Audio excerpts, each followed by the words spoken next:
Next speaker is going to be Mr. Rock over here, Cindell Rock. And he's going to be similar to Peter, the way Peter explained his life story through peace of mind, freedom, and focus. The Rock is going to be doing a similar thing with his life story. So give it up for the Rock. Basically, judging from your ages, the oldest one here probably was born, what, 91? Take it easy, guys. All right, so in 1991, I caught my first state bid. I caught an observation sale in Midtown Manhattan, right in front of Port Authority. Basically, at that point in my life, when I was you guys' ages, I was the cool kids. I was a part of the cool kids, you know. We had to dress fly, we had to have the jewelry, we wanted the hottest girls, we wanted to be seen, we wanted to be heard, we wanted to be feared, we wanted to be respected. But over time, you learn that that trajectory of life is a dead end. That was my first state bid in 91.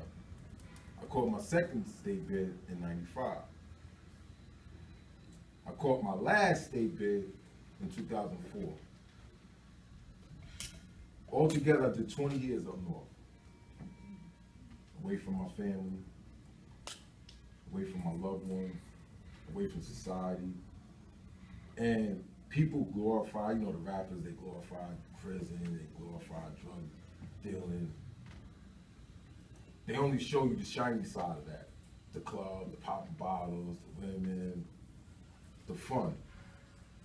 They don't talk about how prison dehumanizes you, it desensitizes you.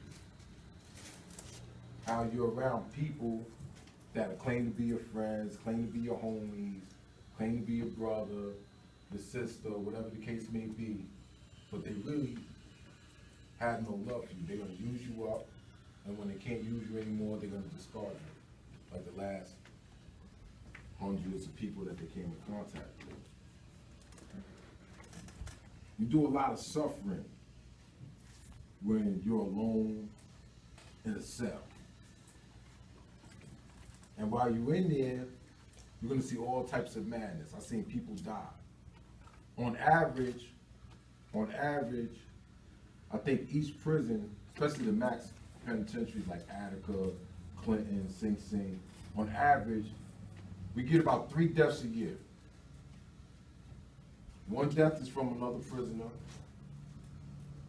The second death would be from an officer killing a prisoner.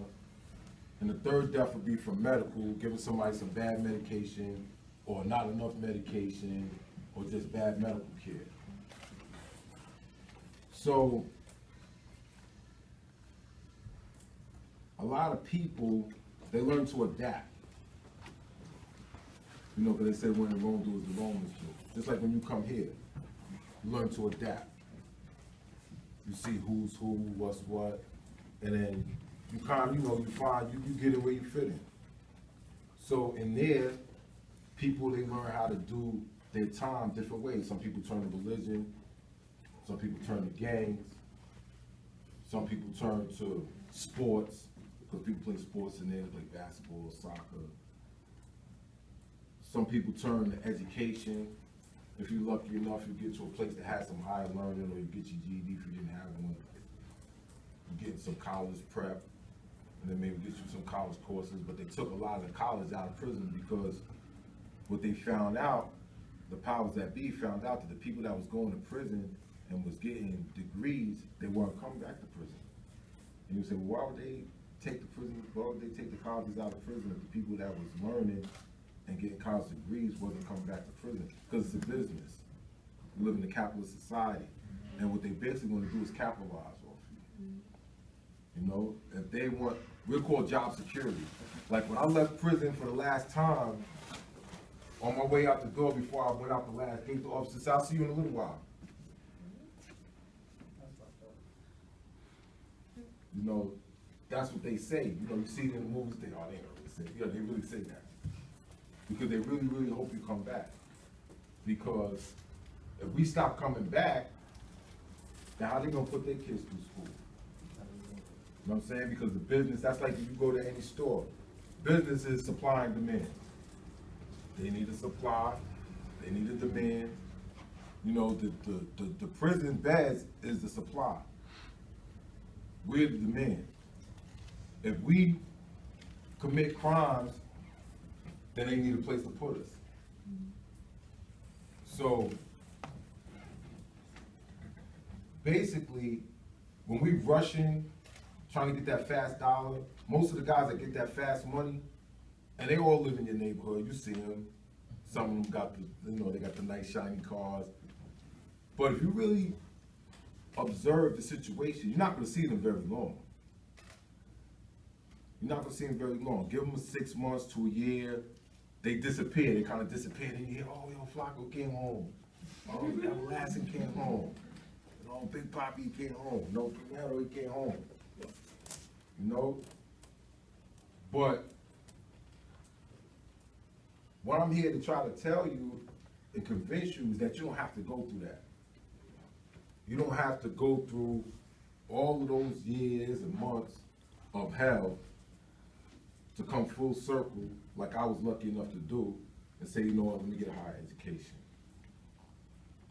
At the age you are right now, you got your whole life ahead of you.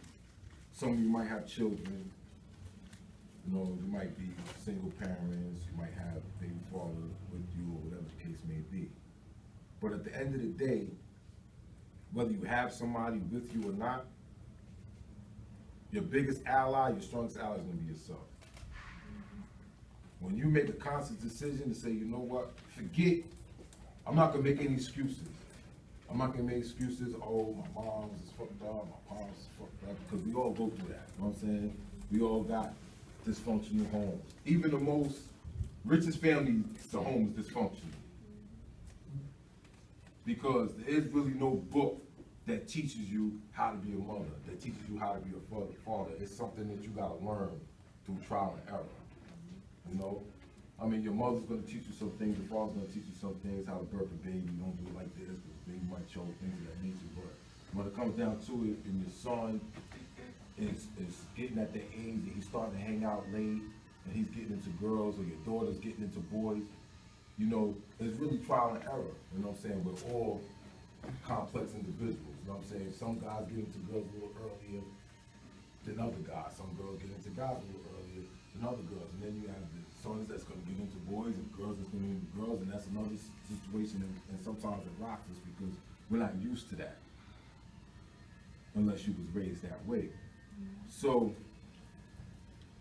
when it comes time to take responsibility for yourself and saying, you know what, this is my situation, but what I'm gonna do about it.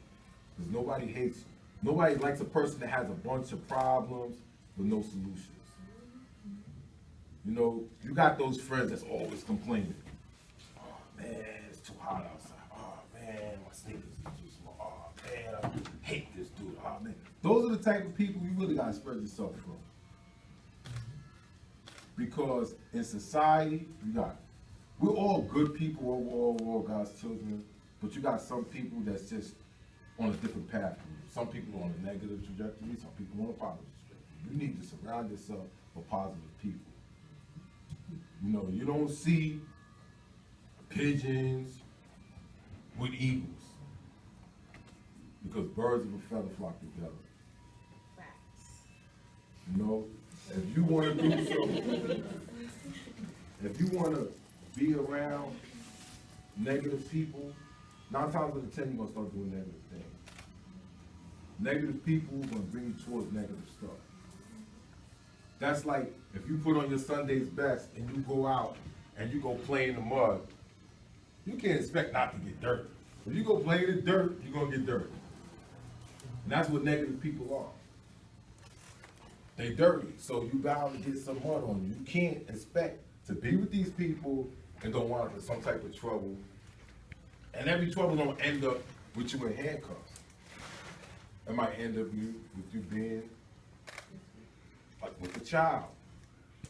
You know, having a child by this cool guy, you know, all the girls like him. You know what I'm saying? He's got those nice earrings, you know, the sneakers, he keeps some fresh J's on. Like, he's the man. But at the end of the day, most of those guys that's the man, they don't really care. You know what I'm saying? They don't really care. You know what I'm saying? And that's real talk. Because they haven't been raised to know how to respect the woman. They haven't been raised to know how to respect themselves. And you can kind of tell how a person's been raised by the jargon they use, by the vocabulary they use. If they calling other women B-I-T-C-H's, it's only a matter of time before you become that B-I-T-C-H. You understand what I'm saying? It's only a matter of time because when we meet a woman, we give our best self first, right? You know what I'm saying? We ain't Snoop Dogg, we ain't Big Bill, so we can't just come up to say, hey, B-I-T-C-H, what's up? No, like, get the hell out of here. You know? So we gotta say, oh, excuse me, you look very beautiful, you look nice today. You know? We gonna be smooth with our shit to start with. You know? Because, you know, we get more bees than honey than we get. So, but you gotta really, really analyze a person's personality, because the same guy that's hitting you with all those smooth lyrics, when he's talking about other people, what is he saying?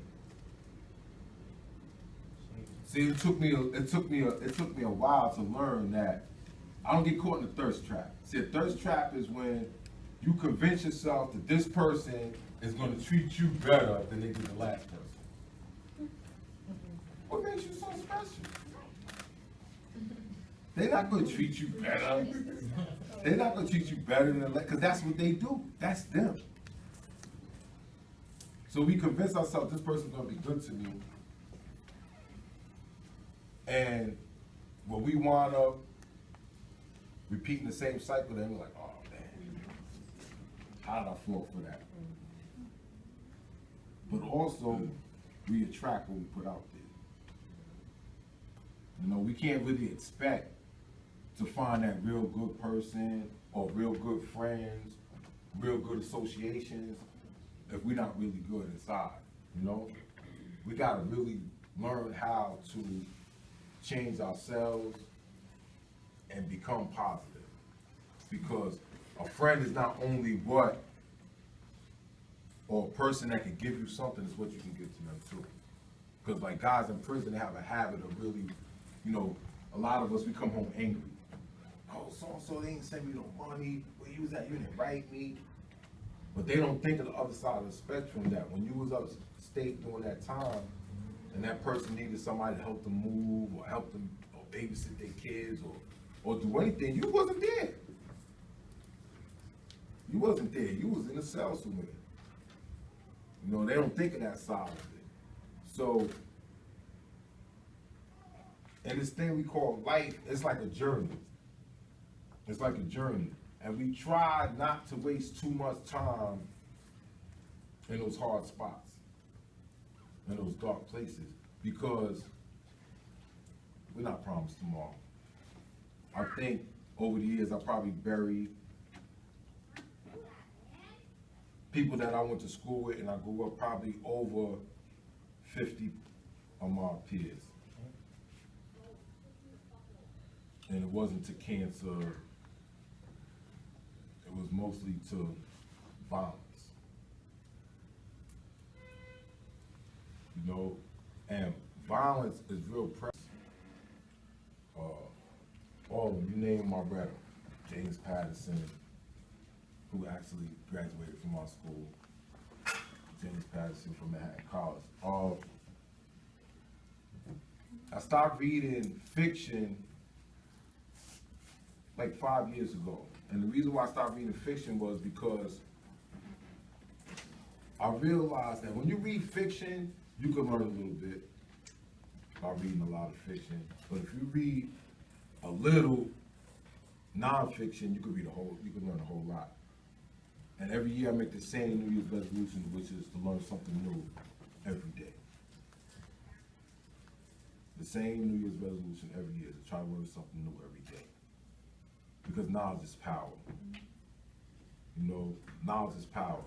That's where the good stuff is at. When you get your education, that's gonna allow you to get the things that you wanna need. Like me, I'm a shopaholic, I love to shop. You know what I'm saying? I love to shop. So in order for me to really be able to afford the things that I want, I gotta get a really, really good job. 'Cause I tried it the fast way. I got some nice things, but I lost it all. So now I'm in school, I'm chasing my dreams, but I was waiting to reinvent myself. Not many people could do that. I'm lucky, I don't have any kids, I'm not married, I didn't have any student loans. So it was able for me to start my life like I was 22, all over again. You know what I'm saying? And that's how I approached it, but on some grown man shit, because adults do adult things, you know what I'm saying? We gotta take responsibility at the end of the day, you know what I mean? And man up and woman up, put our big boy pants on, our big girl pants on, and really step to the plate and get the things that we want and need, because nobody's gonna really give it to you. Opportunities is gonna present themselves, because believe me, the more positive stuff that you do, the more positive people you're gonna be around. And with those positive people comes opportunities, jobs opportunities, education opportunities, all types of opportunities. Believe me when I tell you. You're talking to an individual that should not be here. I'm supposed to be in a box, laying on my back, 6 feet deep, or in a cell.